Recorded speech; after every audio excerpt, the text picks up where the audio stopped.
Shown now is the incoming wire power cord. The yellow one is the earth wire. The blue one is the neutral wire. Red is the live wire.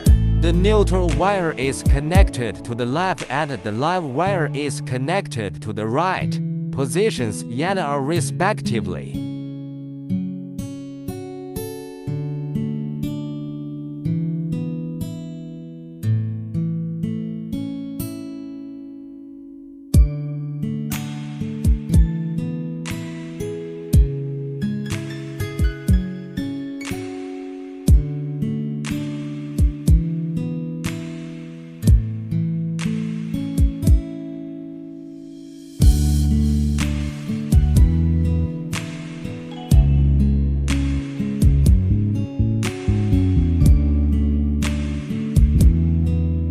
What I am holding now is the outline. It needs to be longer. These two wires are installed where the fingers pointer.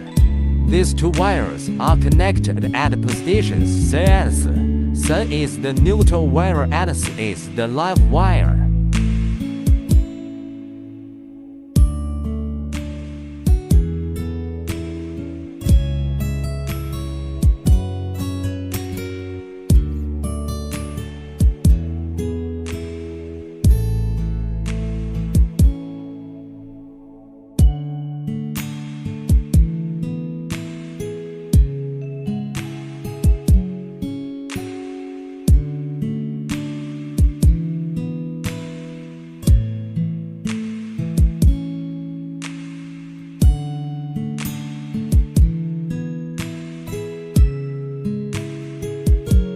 Two wires in, two wires out.